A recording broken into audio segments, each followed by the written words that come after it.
Hola, soy Zeta y hoy voy a hablar sobre un tema que es lo suficientemente relevante para ser desglosado, ya que tiene grandes implicaciones en la salud financiera y mental del hombre. Comentaré su definición, los mecanismos involucrados para producirse, su incidencia. Expondré algunos ejemplos que trascendieron a la opinión pública. Hablaré sobre la situación legal al respecto en algunos países y propondré métodos para combatirlo y así minimizar los riesgos de padecerlo.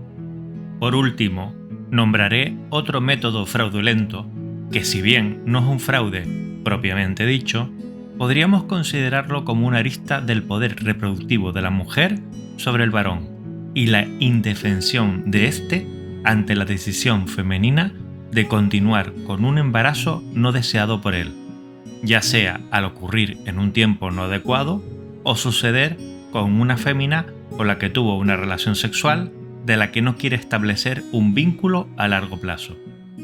También conocido como fraude de identidad infantil, paternidad mal atribuida o discrepancia de paternidad. Es el acto de tergiversar la paternidad biológica de un niño a sabiendas para obtener un beneficio financiero o emocional. El fraude de paternidad es distinto de otras atribuciones erróneas no intencionales que pueden surgir de un simple error o un accidente, como una confusión durante un tratamiento de fertilidad o una agresión sexual. Existen varias maneras de que se produzca este fenómeno, siendo las siguientes las más relevantes. Manipulación para obtener la manutención infantil. Escenario: la madre del niño comete deliberadamente fraude de paternidad para manipular el sistema legal y cobrar la manutención infantil a un hombre que no es el padre biológico. Mecanismo: al nombrar falsamente a una persona desprevenida como el padre, la madre obtiene manutención financiera con falsos pretextos. Manipulación de la prueba de paternidad de ADN. Escenario: en algunos casos, la evidencia de ADN durante el proceso de la prueba de paternidad puede ser manipulada. Mecanismo: esta manipulación podría implicar la adulteración de muestras, la presentación de resultados falsos o la coacción de otra persona para que realice una prueba de ADN en nombre del verdadero progenitor, lo que resulta en una identificación incorrecta de la paternidad. Falta de comunicación o malentendido. Escenario: el fraude de paternidad también puede surgir de una falta de comunicación o malentendido entre las partes involucradas. Mecanismo: la madre puede creer sinceramente que cierto hombre es el padre biológico debido a una interpretación errónea de la información, lo que lleva a una identificación errónea e involuntaria de la paternidad. Desconocimiento de varios padres potenciales. Escenario: en situaciones en las que varios individuos podrían ser el padre, la madre puede desconocer quién es el verdadero progenitor biológico. Mecanismo: la falta de claridad o la incertidumbre sobre la paternidad pueden resultar en una identificación errónea, especialmente si la madre no ha revelado todos los padres potenciales o no está realmente segura de la paternidad biológica. Estos dos últimos mecanismos generan un nombre erróneo en el certificado de nacimiento, ya que la madre designa incorrectamente a un hombre como el padre biológico al registrar el nacimiento del niño. Esta información errónea adquiere validez legal al registrarse en el certificado de nacimiento, lo que establece una falsa sensación de paternidad. Esto es muy importante en algunos países como en Estados Unidos, ya que el certificado de nacimiento adquiere un vínculo inquebrantable desde el punto de vista legal entre el varón y el niño, a pesar de que éste puede demostrar posteriormente por pruebas de ADN que no es el auténtico padre biológico de la criatura. Incidencia. Cuando uno se asoma al fenómeno de la prevalencia del fraude de paternidad, al inicio se suele sorprender por la alta incidencia en muestras de ADN, donde se objetiva que el varón no es el padre biológico del niño. Esto tiene una explicación clara.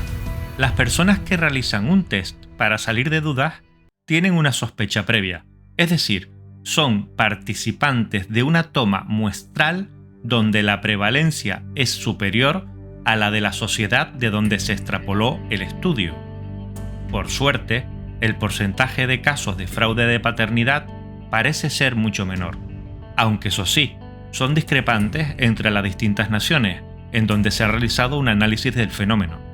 Uno de los principales motivos de esa discrepancia global es la diferencia en la que se reporta un fraude de paternidad en los distintos entornos. Así, en muchos países, el test de paternidad se realiza cuando ésta se encuentra en disputa y es por lo tanto donde se obtienen porcentajes de incidencia mucho mayores. De esta manera se establece el patrón que reseñé previamente sobre las muestras sesgadas. Además, es imposible testear de manera aleatoria una muestra poblacional. Siempre habrá personas que rechazarán participar en esos estudios.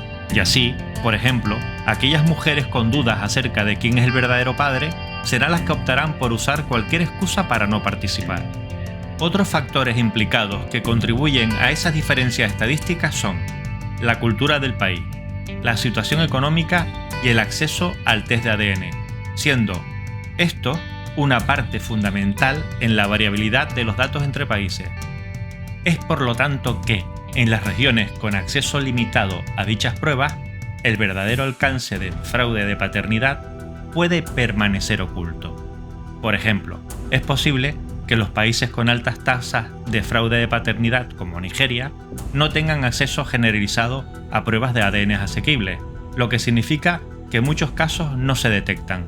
Es probable que esta discrepancia en la disponibilidad de pruebas contribuye a la amplia gama de estadísticas mundiales sobre el fraude de paternidad. El incremento de los test de paternidad y el uso de las técnicas de ADN en los procesos clínicos y judiciales implicarán un incremento de la prevalencia en los próximos años. De manera global, la ratio de fraude de paternidad varía de manera muy amplia, desde un bajo 1% en algunos países hasta el 62% en otros.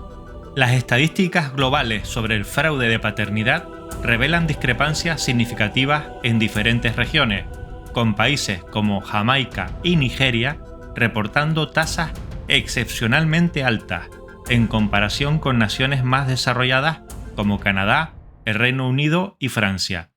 Esta variación puede atribuirse a varios factores ya señalados previamente, como las normas culturales, las presiones socioeconómicas, la dependencia financiera de las parejas masculinas, que pueden incentivar a las mujeres a ocultar la verdadera paternidad de sus hijos, los marcos jurídicos y la disponibilidad de pruebas de ADN. He aquí los estudios más relevantes que he encontrado sobre la incidencia del fenómeno. Diversos estudios genéticos más recientes rebajan bastante esa cifra a entre un 1 y un 3%, al menos en países occidentales industrializados. Esta cifra se mantiene en las poblaciones estudiadas antes incluso de los métodos anticonceptivos modernos. Los metaanálisis en países occidentales sitúan la cifra hasta en un 3,1%. Así, un metaanálisis del año 2008 analizó 31 estudios publicados entre 1932 y 1999. La conclusión es que se ha ido reduciendo el porcentaje de no paternidad con el tiempo, es decir, la discrepancia entre la paternidad biológica y quien se considera socialmente como el padre. La media que encontraron fue del 3,1%. La razón que, según los autores, podría explicar el declive en la cifra son los métodos anticonceptivos.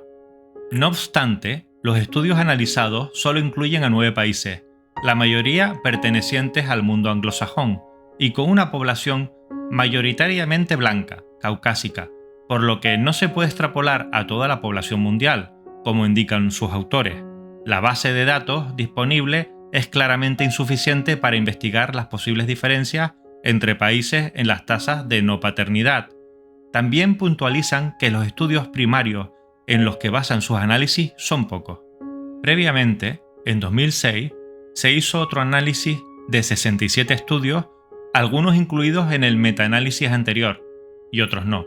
que situó la cifra de no paternidad en un 1,7 de media. Como podemos observar, ambos metaanálisis oscilan sus resultados entre un 1 al 3%. Estudios más recientes encuentran una mayor tasa de no paternidad en las clases sociales bajas y en las ciudades. Según mi opinión personal, esto último puede deberse a la presión social existente en comunidades pequeñas donde todos se conocen y el anonimato es difícil de conseguir. En 2019 se publicó en Current Biology un estudio a gran escala que analizó cómo el contexto socioeconómico afectó a la paternidad fuera de la pareja durante siglos en Europa occidental. Para ello, utilizó técnicas genéticas gracias a que el cromosoma sexual Y lo transmite el padre y no la madre a su descendencia. Los autores obtuvieron ADN de 531 grupos compuestos por 2 hombres, de 1062 hombres en total, en los que cada pareja debería tener un ancestro paterno común en Flandes, Bélgica y Países Bajos. Sus resultados indican que solo el 1,6% de los niños de cada generación son de un padre biológico distinto al registrado. Su análisis encontró que en granjeros y clases sociales medias y altas la tasa de no paternidad eran bajas, 1 y 1,1 respectivamente. Eran mucho más altas en clases bajas, 4,1%. Esto coincide con las conclusiones de una revisión del año 2006 de la literatura científica al respecto. Este estudio de 2019 también analizó el efecto de la densidad de la población. En ciudades densamente pobladas, la tasa de paternidad fuera de la pareja fue mayor, 2,3%, frente a las zonas rurales escasamente pobladas, 0,6%.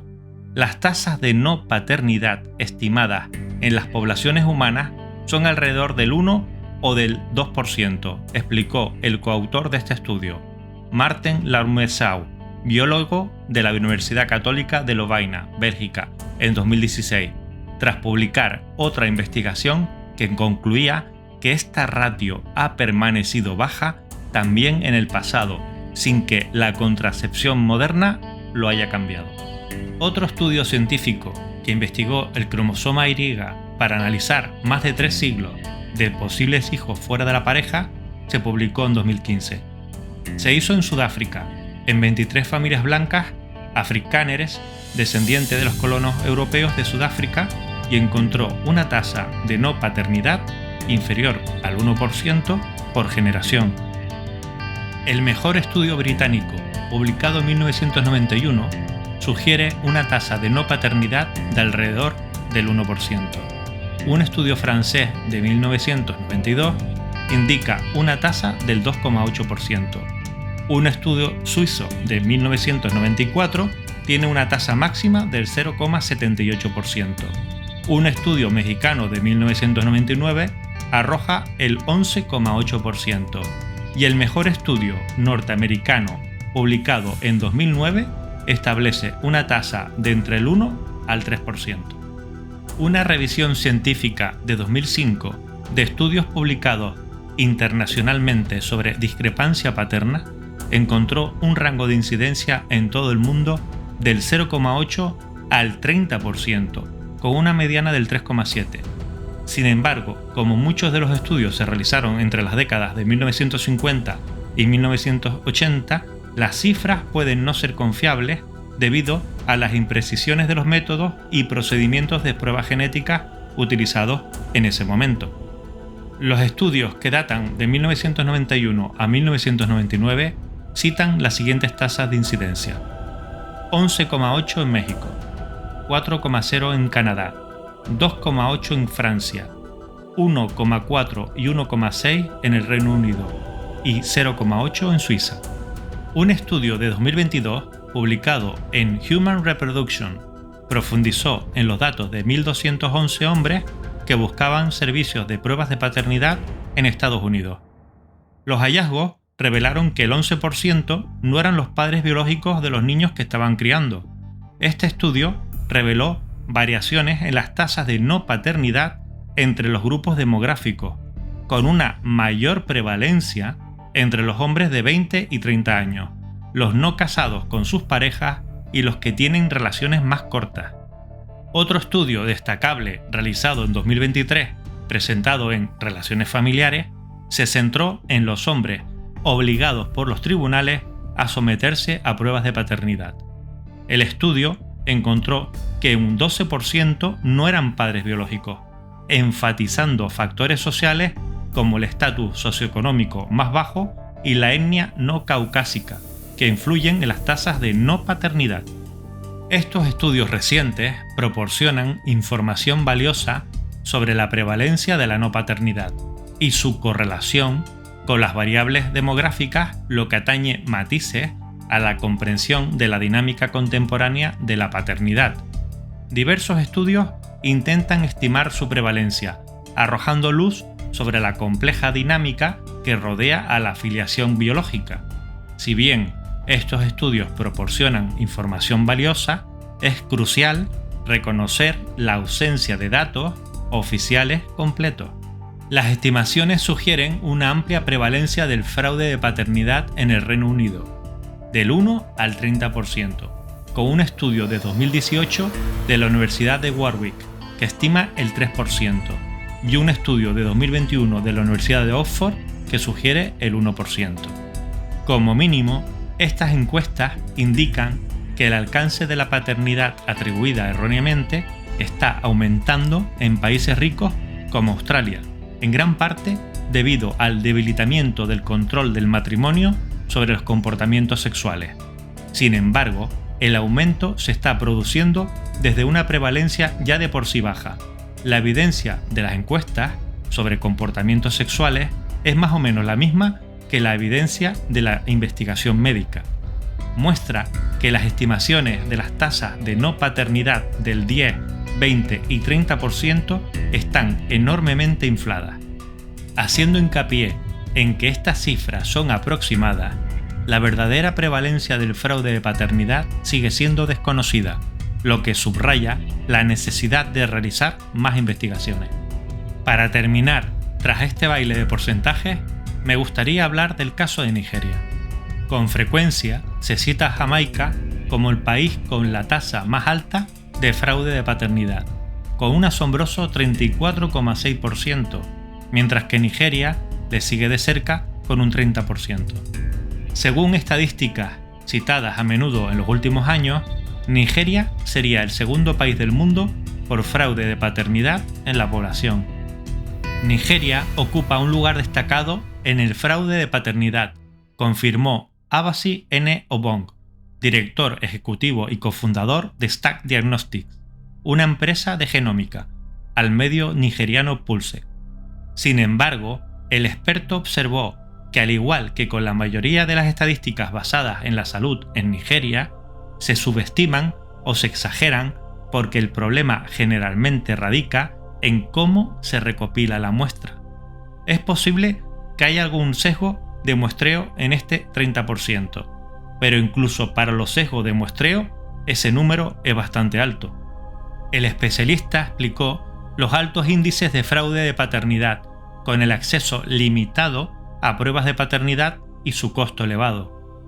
Una prueba de paternidad en DiagnoseMe, un proveedor de servicios genéticos y especializado en África, cuesta unos $220 americanos, informó Pulse.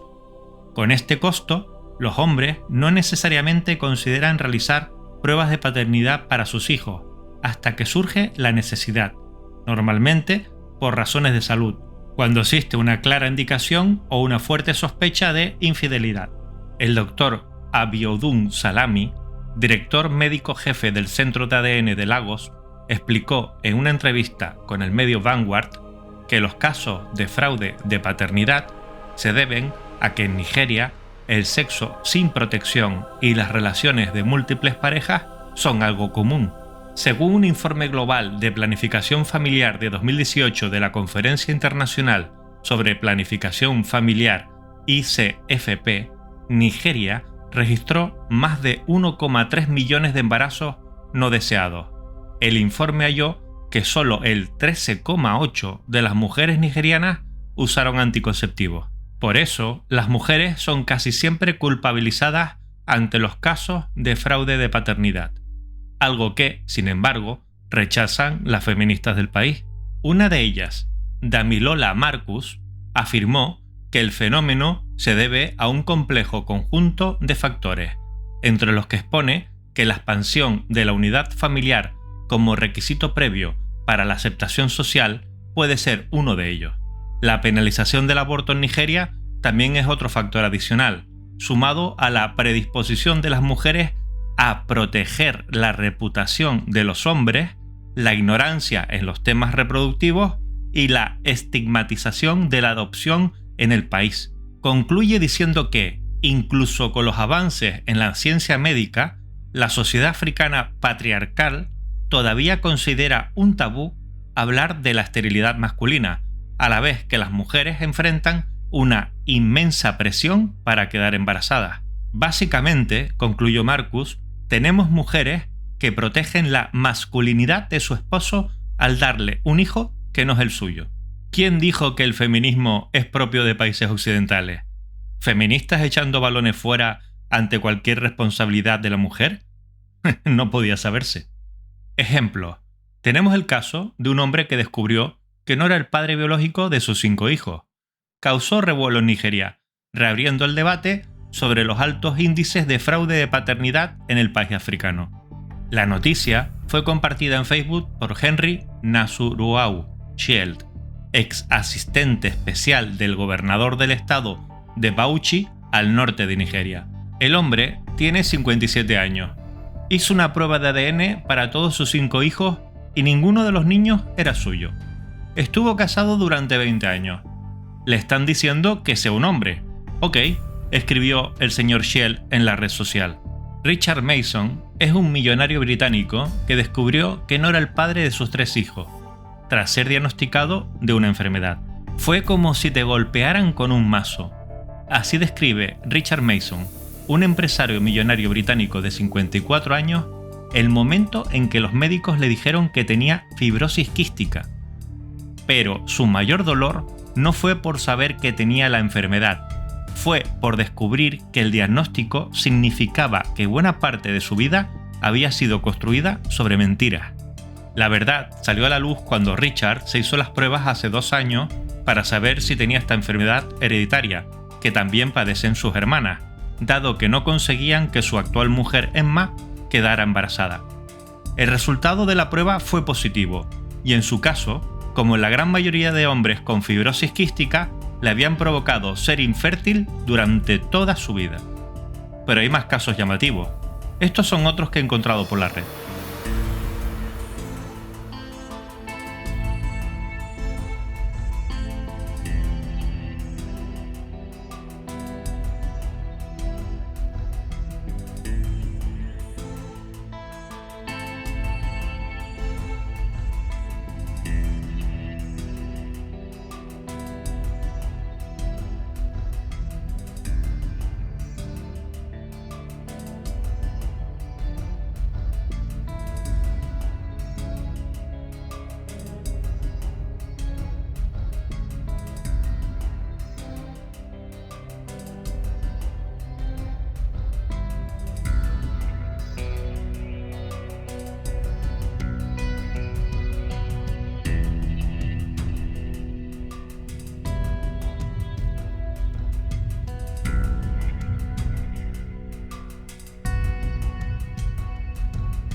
Tenemos el caso de una mujer que falsificó una prueba de paternidad para engañar a su expareja, se libra de la cárcel.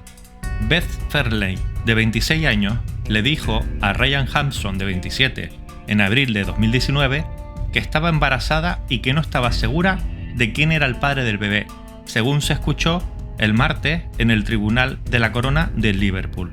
El fiscal Gareth Roberts declaró ante el tribunal que ella le había pedido al señor Hampson 300 libras esterlinas para una prueba de ADN y que posteriormente le había enviado capturas de pantalla que, según ella, eran de la empresa Easy DNA y demostraban que había un 99,9% de probabilidad de que él fuera el padre. Posteriormente se confirmó que los documentos eran falsos. Fairley se declaró culpable de fraude por falsa representación en una audiencia el mes pasado.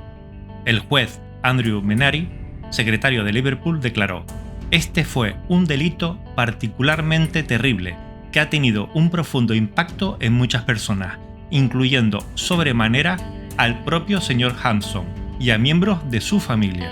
El juez declaró que, cuando intervino la policía, Fairley siguió negando haber mentido, lo que supuso una perpetuación de deshonestidad siniestra. Fairley recibió una condena de 13 meses, con suspensión de la pena durante 18 meses. El juez Menary declaró: "No podría haberse quejado hoy si la hubiera enviado inmediatamente a prisión".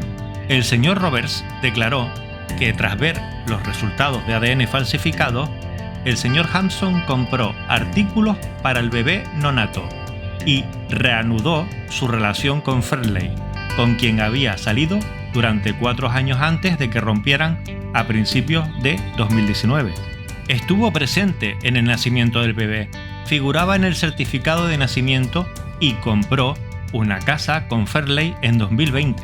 Posteriormente, Fairley falsificó otra carta en la que afirmaba que la empresa había cometido un error y que el señor Hampson no era el padre, según el tribunal. Cuando contactó con la empresa, le dijeron que no tenían constancia de las pruebas. La policía fue alertada en julio de 2022 y Fairley fue arrestada. También se le condenó a participar en 10 días de rehabilitación, realizar 200 horas de trabajo no remunerado y pagar 300 libras esterlinas. Al leer una declaración ante el tribunal, el señor Hampson declaró que sintió un profundo dolor, confusión y angustia al enterarse de que el niño con quien había forjado un fuerte vínculo no era suyo. Dijo: "Mi mundo entero se derrumbó. El dolor emocional de la gente que me pregunta por el niño es insoportable y me trae oleadas de dolor y tristeza que no puedo controlar". Sir, you claim you spent 5 years in prison for failing to pay child support for the defendant, Miss Sears' son, Dylan. That's right. Mr. Manser, you are not Oh, God. his father. Oh, man. 5 years in prison. Do you know? Yes, ma'am. You know who his father is. Yes, I talk to him still. Shit. 42 and 40. Damn deadbeats. I'm still supporting the little boogers. Needed to take a test to see if any of us had a kidney good enough for my brother. Found out something interesting. They ain't my kids. There's somebody else's.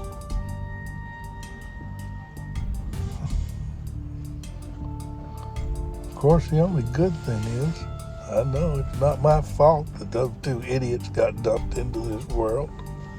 Hell, I thought they took after their mother. Instead, they take after the plumber or the postman or the milkman, or, yeah, they were milkmen back when they came around. I mean, God only knows.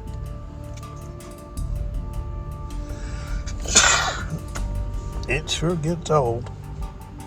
I do wish I knew who the real fathers were. And they ain't the same. She was bopping a couple of different guys. But if I could figure out who they were, I've been practicing law long enough that I pretty well figure I could sue their ass and get all my money back that I sunk into those 2 deadbeats. What's this? Chaps my ass. She couldn't tell me. I'd probably forgiven her. Maybe not. You know how it is. Hell, boys, y'all need to go get your own paternity test. You can't tell by looking who's the daddy, unless you're looking down at the genetic level. I've been in court thousands of times in paternity maternity suits at 4 out of 5 times. Guy says he ain't the daddy, he's right. And the genetic test is the only way to prove it for sure. Efectos del fraude de paternidad. Los niños que se enteran de que el hombre que creían que era su padre no es su padre biológico, pueden experimentar confusión, crisis de identidad y angustia emocional. Del mismo modo, los hombres que descubren que han sido engañados a menudo sienten una profunda sensación de traición, lo que puede producir efectos psicológicos adversos a largo plazo. Expertos analizaron lo que ocurre a quienes descubren no ser los padres biológicos de sus hijos tras someterse a pruebas de ADN. Concluyeron que tienen depresión, ansiedad, estrés, alcoholismo o intentan quitarse la vida.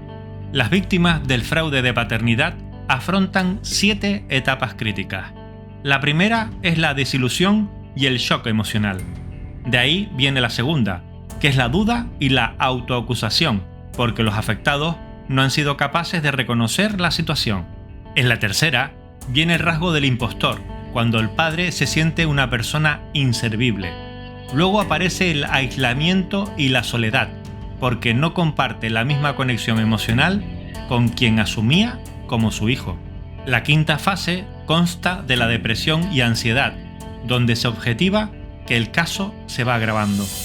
El sexto indicador es la cólera y el enojo. Aquí, algunos de los afectados suelen acudir en búsqueda de ayuda y se han dado casos de individuos que quieren venganza. No les interesa la familia, mucho menos el niño involucrado.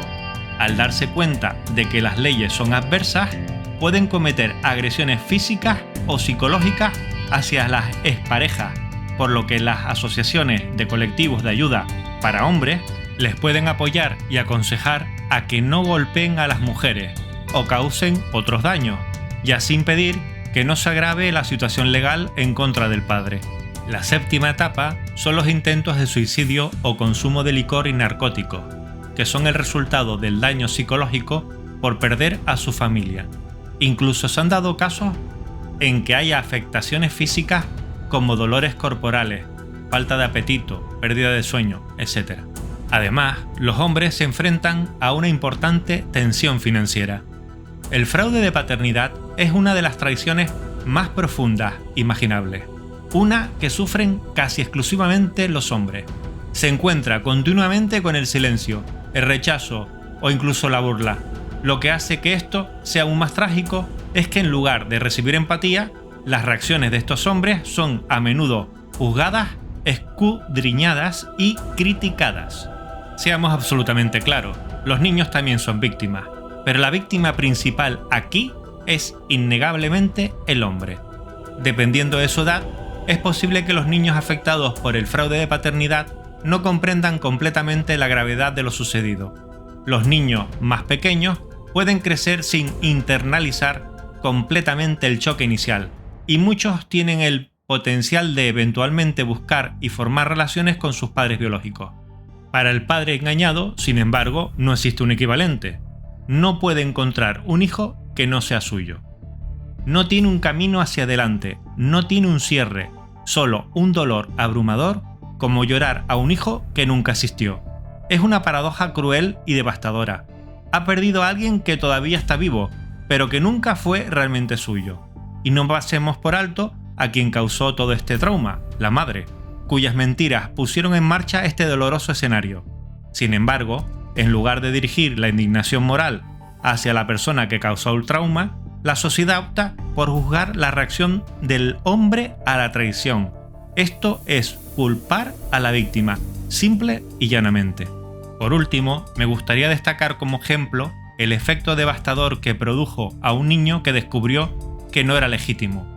Como puntualización, he de decir que no es un factor que contribuye a evitar la misoginia.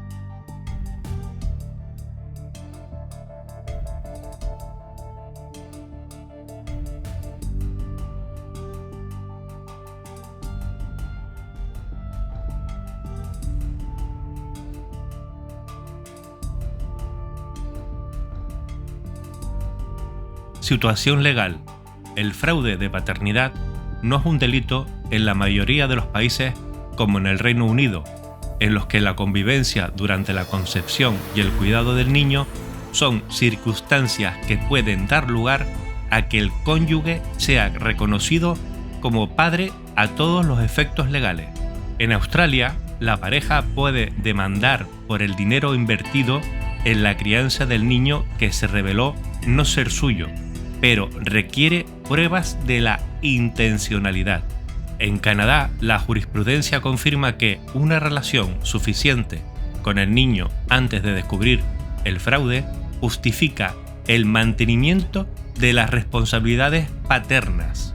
Estados Unidos también tiene una fuerte presunción de paternidad marital.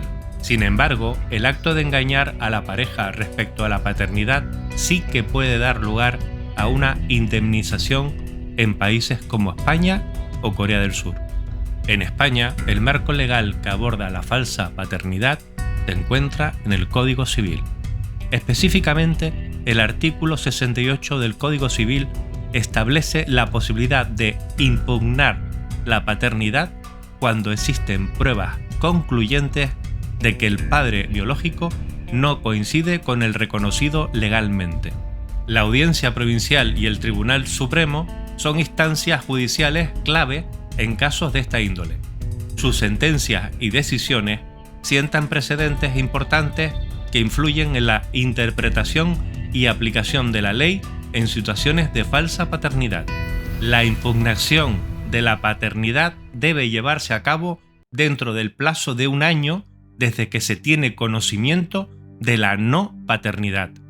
La Ley de Enjuiciamiento Civil establece la necesidad de un principio de prueba que puede ser testimonial, mensajes escritos o de manera más sólida, una prueba de ADN. A pesar de la posibilidad de solicitar pruebas de ADN de manera anónima, existen restricciones legales. Solo las personas con tutela legal de un menor pueden solicitar esta prueba, evitando así incurrir en delitos contra la intimidad del niño.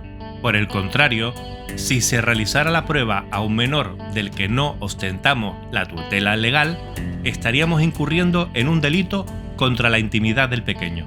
Aunque uno de los progenitores se niegue al test, el otro tiene el derecho de solicitarlo. En el caso de un resultado negativo, el afectado puede presentar una demanda de impugnación de paternidad, eximiéndose de responsabilidades como el pago de pensión alimenticia o la atribución de domicilio familiar. Es crucial tener en cuenta que las pruebas privadas no son suficientes por sí solas.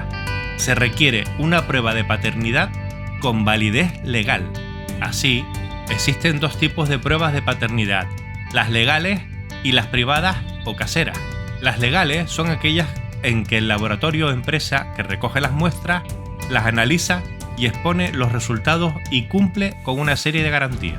Estas garantías consisten en una cuidada cadena de custodia de las muestras, pudiendo asegurar la identidad del dueño de la muestra en todo momento, impidiendo así las falsificaciones. Además, existe un exquisito rigor a la hora de tomar la muestra que impide casos de alteración de muestras. En el caso de las privadas o caseras, muchas veces se realizan con un kit que se envía al domicilio del cliente y este lo devuelve al laboratorio con la muestra. No existe ningún control sobre si el dueño de la muestra es realmente quien dice ser. Por ello, este tipo de pruebas de paternidad no son aceptables como prueba en un juicio, por ejemplo, y se realizan únicamente para el propio conocimiento del interesado que la realiza, que se supone que no debe tener interés en engañarse a sí mismo. Existen precedentes jurídicos como, por ejemplo, una sentencia de la Audiencia de Cantabria. Una mujer fue condenada por ocultar la posibilidad de que su exmarido no fuera el padre de su hija, generando daños morales y resultando en una indemnización de 30.000 euros. El derecho de familia en España ofrece vías legales para abordar situaciones de falsa paternidad. Aquellos que han sufrido las consecuencias de un reconocimiento equivocado tienen el derecho de buscar reparación económica y justicia en los tribunales, apoyándose en la jurisprudencia de la Audiencia Provincial y el Tribunal Supremo. Si bien la prueba de ADN es una práctica extendida y muy utilizada tanto en Europa como en Estados Unidos, algunos países cuentan con una legislación mucho más restrictiva sobre el tema. En Europa no hay una legislación unificada sobre cuándo o quién puede hacer las pruebas de paternidad. Las normas legales entre los países contrastan entre sí por las diferencias entre sus restricciones. Así, Francia es el clásico ejemplo de legislación exigente con el tema. En este país no podrás hacerte una prueba de paternidad, ni siquiera una prueba privada, si no es por dos motivos: por orden expresa del juez o bajo la aprobación de un profesional médico. Las pruebas comerciales se prohibieron hace años, castigadas con multas de hasta 3.750 euros. Además, obtener una prueba de ADN sin una orden judicial es un acto delictivo castigado con hasta 1 año de prisión y una multa de 15.000 euros. Código Civil francés, artículo 16/11. La razón oficial: para proteger la unidad familiar. Los derechos de un hombre a conocer la verdad acerca de sus propios hijos están oficialmente subordinados a la preservación de la fachada pública de una familia, incluso si esa fachada fue creada mediante fraude. Esta postura legal no solo protege el engaño, silencia y castiga activamente a los hombres que se atreven a buscar la verdad. Por otro lado, Alemania es más flexible con este tipo de pruebas de ADN. Con todo, las pruebas que se realicen de forma secreta nunca podrán tener validez de cara a un juicio. Para que puedan ser válidas ante la ley, deberán contar con el consentimiento expreso de los afectados, o en caso de que el hijo sea menor, el consentimiento de la madre. En otros países, como en Suiza, tampoco se precisa el permiso de un juez para poderse hacer una prueba de paternidad. Y en Inglaterra es un proceso tan extendido que se venden los kits de pruebas de paternidad en las farmacias para utilizarlo en casa y que posteriormente se envíen a un laboratorio que analizará la muestra. La validez legal de una prueba depende de varios supuestos, dependiendo del país. Por ejemplo, en Francia solo tendrá validez si lo solicita un juez y la prueba se realiza después de dicha solicitud. No obstante, no es infrecuente que ciudadanos franceses acudan a otros países como Inglaterra o España, donde no hay restricciones a la hora de hacerse esta prueba. Sin embargo, estas carecerán de validez jurídica. En España, como ya he reseñado, la validez jurídica dependerá sobre todo de una cadena de custodia cuidada que garantice la veracidad de las muestras del test. Esta validez se consigue haciendo la prueba en laboratorios certificados. En definitiva, la validez jurídica dependerá de las leyes de cada país.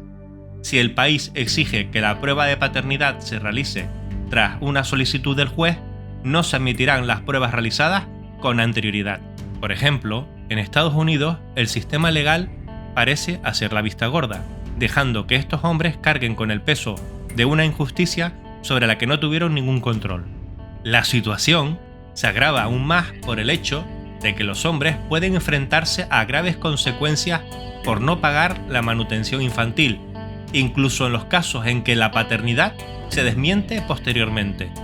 Basta con haber firmado el certificado de nacimiento. Los hombres han sido encarcelados, sus salarios embargados y su crédito arruinado por no pagar la manutención de niños que nunca fueron suyos. Cuando estos hombres finalmente descubren la verdad, se encuentran sin amparo. La madre, que los engañó a sabiendas, a menudo no se enfrenta a ninguna consecuencia. Esta falta de responsabilidad no solo es injusta, sino que también es perjudicial para la integridad del sistema legal. Envía el mensaje de que algunas formas de fraude son aceptables, incluso cuando causan un daño profundo a personas inocentes. Test de ADN. El análisis del ADN es la forma más fiable hoy en día para confirmar o desmentir la relación familiar entre un padre y su supuesto hijo. Para verificar la paternidad se pueden utilizar diversos tipos de muestras que pueden contener ADN del presunto padre e hijo. Para los test informativos, el interesado puede llevar desde uñas cortadas a pelos arrancados con raíz, manchas de sangre, en tiritas, semen, preservativos, dientes de leche, pañales, ropas con resto de sudor, pañuelos con mucosidades, cepillos de dientes, pinzas de ombligo y cualquier muestra que contengan saliva, recipientes de bebidas como vasos o latas, tazas, sellos, sobres, colillas, caramelos o chupas de bebé. En el caso de los test probatorios, la toma de la muestra debe ser en el laboratorio. La manera más sencilla e indolora para obtener muestras biológicas es realizar un frotis bucal utilizando bastoncillos de algodón para recoger las células del epitelio bucal o la saliva. También es frecuente recoger manchas de sangre periférica en papel absorbente y en determinados casos se pueden usar restos cadavéricos y tejidos biológicos, biopsias en parafina. El test de paternidad es totalmente fiable, ya que lo realizan expertos en genética y con la tecnología adecuada. Además, en los laboratorios se siguen los procedimientos y protocolos de trabajo recomendados por grupos de trabajo nacionales e internacionales de genética forense. Todo ello siguiendo criterios de calidad y seguridad que garantizan la máxima certeza, precisión, reproducibilidad y consistencia de los resultados obtenidos. Además, en las muestras probatorias se realiza la identificación adecuada de los participantes y se sigue una cadena de custodia que garantiza que estén inalteradas hasta el momento de su análisis, por lo que son admitidas en procesos judiciales. Cada año, los laboratorios ven crecer las peticiones de estas pruebas. En España, los datos indican que en 2020 las peticiones de pruebas de paternidad podrían estar superando las 6.000 al año. Según los datos de los últimos años, la demanda está aumentando de forma exponencial, en torno al 20% anual. Y aunque a comunidades como Madrid llegan kits de muchas provincias, ya empiezan a verse crecimientos nada desdeñables desde otras provincias, como ocurre en la Comunidad Vasca. Las razones que explican este crecimiento son variadas, aunque la mayoría coinciden en que son los famosos quienes las han normalizado y popularizado. Y es que el descenso de precios ha sido decisivo. Con los kits caseros para recoger muestras se ha facilitado mucho la labor y los precios se han vuelto mucho más asequibles, contribuyendo a la popularización de este tipo de pruebas. Sin embargo, lejos estamos de las cifras que se trabajan en otros países, como en Estados Unidos, donde ya hace una década ya se solicitaban más de 500.000 de pruebas de paternidad al año. Cuando se realiza un test de paternidad, se debe de entregar una muestra de la persona que desea analizarse. Si bien pudiera parecer que con los kits caseros las muestras más recurrentes serían bastoncillos humedecidos con saliva o, como mucho, muestra de sangre, nada más lejos de la realidad. Los elementos que más se entregan para el análisis, según los laboratorios encuestados, son cepillos de dientes, junto a vasos utilizados por los supuestos hijos o incluso uñas cortadas y dientes de leche. Los laboratorios españoles coinciden en que son los padres los principales interesados en estas pruebas y quienes suelen solicitarlas. No es infrecuente que la mitad de estas pruebas se realicen a espaldas de la madre, aunque no siempre se conoce con seguridad. Un caso especial es en Canarias, donde 3 de cada 10 test de paternidad revelan que el hijo es de otro padre, y donde la desconfianza de las abuelas hacia las nueras está entre las causas comunes para hacer esta prueba en el archipiélago. Aunque los datos varían de un estudio a otro, la horquilla de porcentajes de resultados negativos en la prueba de paternidad está entre el 15 y 30% de los casos. Es decir, que entre 1 y 3 casos de cada 10 dan como resultado que el progenitor legal no es realmente el padre biológico de la criatura analizada.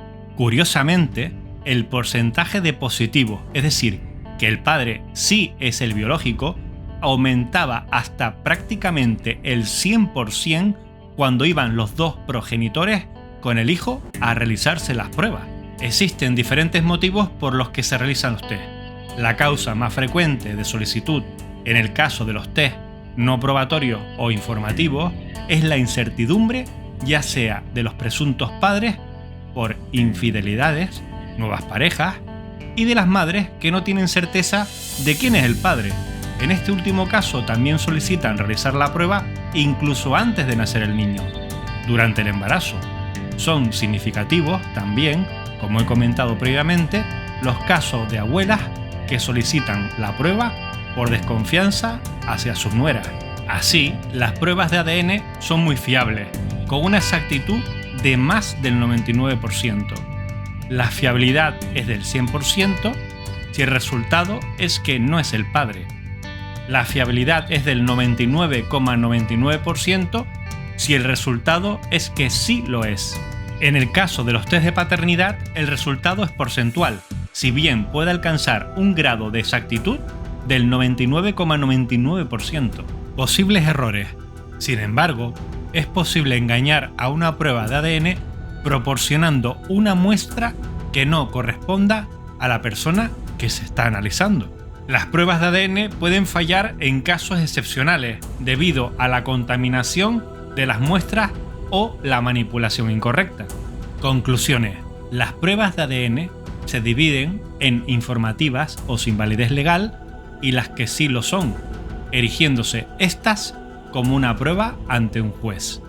Si todo varón realizase un test de ADN informativo ante todo presunto hijo, podría crear las siguientes situaciones: un mayor vínculo del padre hacia su hijo, si ya lo tenía previamente, al tener una prueba que lo corrobora; una mayor sensación de pertenencia familiar por parte del hijo, al saber que proviene de una unión honesta entre sus progenitores; una inhibición de cualquier comportamiento promiscuo por parte de la mujer, al ser sometida al posible escarnio social, fruto de un resultado negativo realizado por un test de rutina.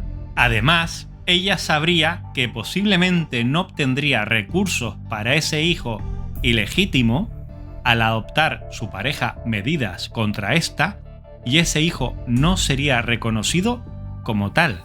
Como se ha verificado, los progenitores que se hacen voluntariamente el test tienen un porcentaje de resultados positivos que rozan el 100%. Toda mujer que se niegue a realizarlo por defecto es sospechosa de fraude de paternidad. Además, para ella, le serviría como prueba adicional de que ese varón debe de cumplir con sus obligaciones como padre ante toda separación futura. Deberían de existir pruebas de paternidad obligatorias, o al menos opcionales o recomendadas, ante la petición de toda manutención infantil, para asegurar que los hombres no sean falsamente acusados de paternidad.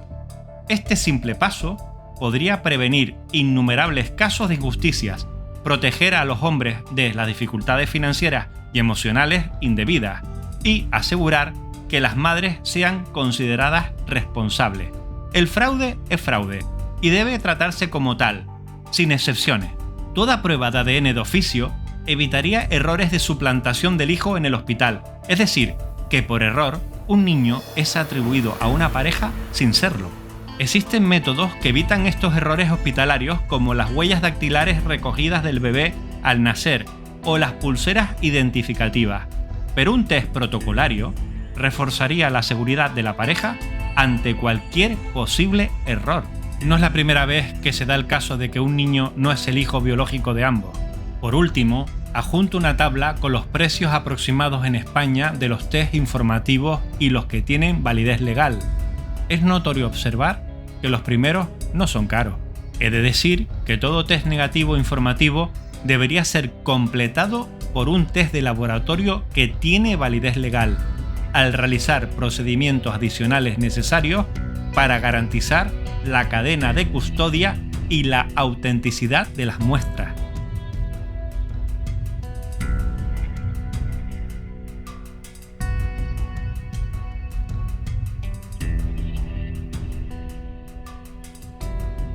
Asimetría social. Cuando los hombres piden pruebas de ADN, a menudo son manipulados emocionalmente o acusados de desconfianza. Esta manipulación trata de avergonzar a los hombres para que renuncien a su derecho a la verdad biológica básica, enmarcando su solicitud razonable de certidumbre como un insulto o una acusación. Pero la paternidad y la evidencia de los padres son demasiado importantes como para reducirlas a la mera confianza. Los hombres que quieren fiabilidad biológica no están acusando a sus parejas de ser infieles, sino que se están protegiendo de un resultado devastador que innumerables hombres ya han experimentado. La verdad es simple: la paternidad reemplaza cualquier relación romántica. Un hombre puede y debe valorar a su hijo y su certeza sobre la paternidad más que su relación. Eso no es desconfianza. Eso es priorizar la paternidad exactamente de la manera en que la sociedad insta constantemente a los hombres a hacerlo. La decisión de engañar a un hombre para que crea que es el padre de un niño es una traición separada y deliberada, distinta de la infidelidad en sí. Además, cuando los hombres aprenden que sus hijos no son biológicamente suyos, el hecho de que hayan sido engañados a menudo se vuelve irrelevante, un detalle trivial en comparación con la pérdida de la realidad de la paternidad. En comparación con la pérdida de su identidad como padres, la infidelidad en sí misma se vuelve casi insignificante, un inconveniente menor eclipsado por el dolor inimaginable de perder a los hijos.